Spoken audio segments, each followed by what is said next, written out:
Sebagai bentuk komitmen, pemerintah Indonesia menerbitkan peraturan presiden untuk menuangkan tujuan dalam rencana pembangunannya. Salah satu tujuan yang ingin dicapai adalah tujuan 6, yaitu penyediaan akses air minum dan sanitasi aman menjadi penting karena air minum dan sanitasi yang buruk akan berdampak pada kesehatan masyarakat seperti stunting, diare, dan penyakit lainnya. Untuk sektor air minum dan sanitasi hanya menargetkan penyediaan akses layak. Penduduk menggunakan air permukaan sebagai sumber air minum utama. Penduduk menggunakan sumber air tidak terlindung sebagai sumber air minum utama. Akses air minum aman, artinya penduduk menggunakan sumber air minum layak.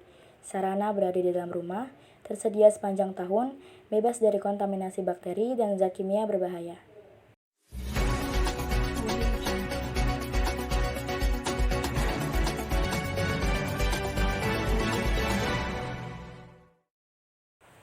Untuk mengetahui air bersih dan sehat di Kota Bogor, saya sudah terhubung dengan Irda yang berada di PT Aqua dan Meli berada di Kelurahan Gudang. Ya baik Bapak, sebelumnya boleh izin untuk memperkenalkan diri terlebih dahulu. Baik, sebelumnya perkenalkan, saya nama Jaka Sunarna. Kebetulan kalau di Tirta Investama Caringin, Len Caringin, saya posisi di Stakeholder Relation dan CSR. Oke baik Bapak, kalau begitu boleh dijelaskan sejarahnya dari PT Tirta Caringin. Oke, PT Tirta Investama ini merupakan bagian dari grup Aqua di Indonesia, tapi memang relatif baru. Kami mulai operasional di bulan Juni tahun 2019. Itu satu line kami, line galon. Kemudian baru menyusul di bulan Desember kita produksi juga untuk kemasan botol yang 1.500 ml. Itu. Oke, baik Bapak.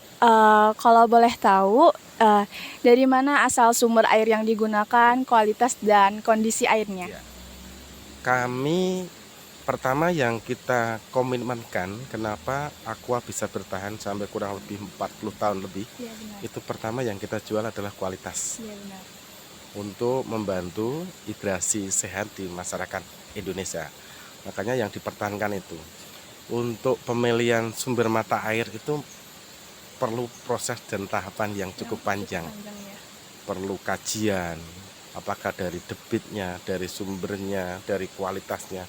Dan itu pasti memerlukan waktu yang lama. Dan proses itu dilakukan oleh Departemen Kualitas, Quality kalau di kami, sehingga perlu jangka waktu beberapa tahun, beberapa musim.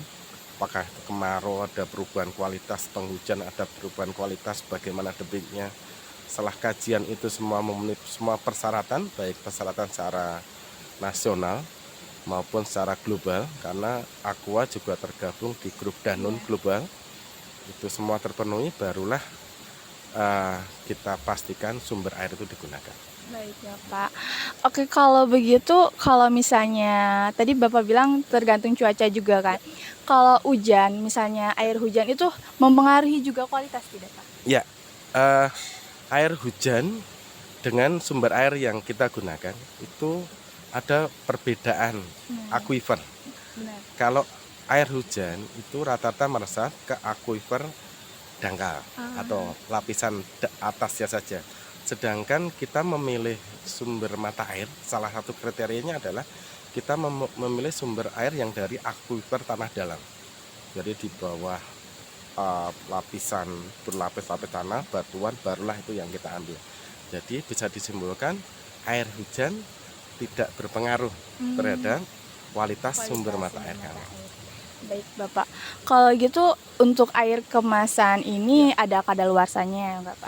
Ya, kami mempunyai satu departemen quality yang dia akan mengkaji bahwa air kemasan yang kita produksi, baik itu kemasan dalam bentuk galon maupun kemasan yang lain-lain, botol maupun gelas, pasti ada kedaluarsanya. Dan itu sesuai dengan hasil ujian kami, kajian sebelumnya, kita paparkan pada kondisi ekstrim, baik itu di dalam ruangan maupun di luar ruangan, kondisi hujan saat kajian, ataupun di tempat-tempat yang kondisinya rawan. Itu kita saat kajian. Makanya di situ ditetapkan kapan kedaluarsanya produk kami. Baik Bapak. Oke, kalau begitu apakah air yang diproduksi ini sudah memenuhi untuk kualitas minum masyarakat khususnya di Bogor? Pasti, pasti, karena tadi saya sampaikan di awal adalah kenapa Aqua bisa bertahan selama 40 tahun, karena komitmen kami, khususnya pendiri Aqua mungkin pernah mendengar atau membaca, pendiri Aqua kami adalah Pak Tirto Utomo, Ya. tahun 73. Itu yang diutamakan adalah kualitas. Karena semangat Pak Tirto adalah dalam bisnis air minum ini, semangatnya adalah membantu hidrasi sehat untuk masyarakat. Apalagi Bogor pasti, Bogor dan seluruh Indonesia. Makanya kualitasnya, standarnya adalah kita mengikuti standar di nasional kita Indonesia maupun standar global yang lebih ketat. Itu kita jalan. Ya. Oke, baik Bapak. Untuk itu maka harapan dan cita-cita Bapak ke depannya untuk air minum masyarakat Indonesia apa ya Pak?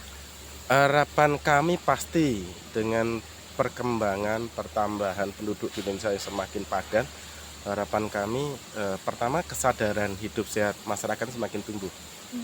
Terkadang dengan kesadaran masyarakat yang hidup sehat semakin tumbuh baik, mereka kan sadar bahwa meminum air yang sehat itu sangat penting. Nah, ini yang kami lakukan. Jadi semangat kami, Aqua ini adalah produk kebaikan untuk masyarakat Indonesia. Karena tadi mensupport hidrasi sehat masyarakat Indonesia. Dan komitmen kami pasti kita jaga kualitasnya. Di samping itu, kita berharap semua masyarakat Indonesia dalam hal mengkonsumsi air dipastikan dengan kondisi air yang sehat. Oke.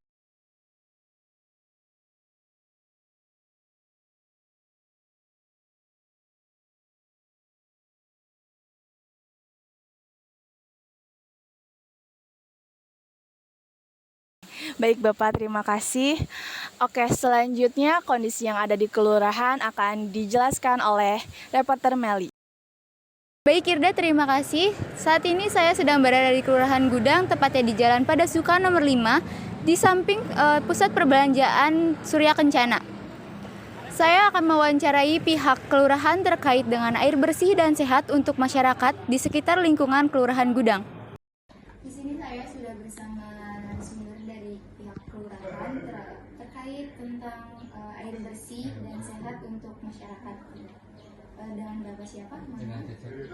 Pak Cecep, di Kelurahan Gudang ini menjabat sebagai apa? Sekli, sekretaris lurah. Langsung aja ya Pak, pertanyaan pertama, di daerah sini tuh bagaimana kondisi airnya, terutama untuk air minum? Kalau air minum di sini kebanyakan pakai itu air PDAM. Itu masyarakatnya langsung masak dari air keran gitu Pak, atau Iya. nggak, apa rata-rata itu ada yang pakai galon juga Pak, atau Kayaknya ada isi ulang, kayaknya ada. lebih banyak isi ulang ya daripada langsung misalnya Iya. air aqua gitu? Iya. Selanjutnya air untuk mandi, berarti mandi, masak, dan minum itu dari PDAM-nya juga PDAM. gitu. Selanjutnya di daerah sini tuh terdapat mata air Ada gitu, di RW 3. di RW 3.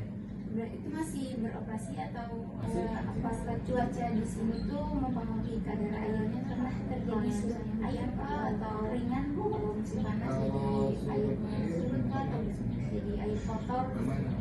Semoga Kalau nggak surut. air surut mungkin di kali ya.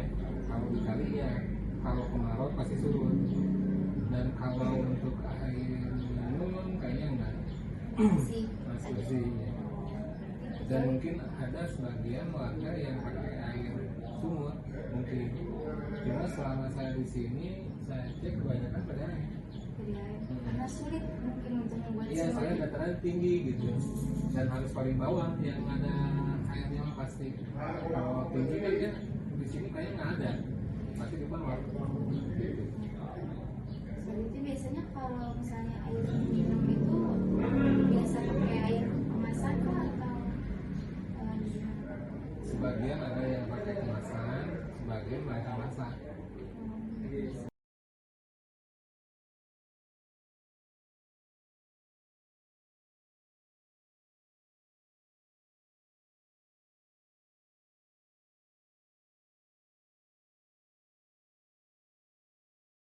Banyak manfaat yang kita dapat dengan menggunakan air bersih dan sehat. Di antaranya, memenuhi kebutuhan cairan dalam tubuh, menjaga kesehatan dan kesegaran tubuh, membersihkan badan dari kotoran, membersihkan bahan makanan dan masakan, dan untuk membantu pekerjaan sehari-hari. Maka dari itu, diharapkan kesadaran kita untuk menjaga lingkungan agar tetap bersih serta menggunakan air sesuai dengan fungsinya, tidak menghambur-hamburkannya, sehingga ketersediaan air dapat bisa kita nikmati sepanjang zaman, termasuk generasi kita yang akan datang. Beli air mineral kan gak murah kan. Kalau yang bawaan itu kan kualitasnya juga sama seperti air ini kan. Kurang habis gitu.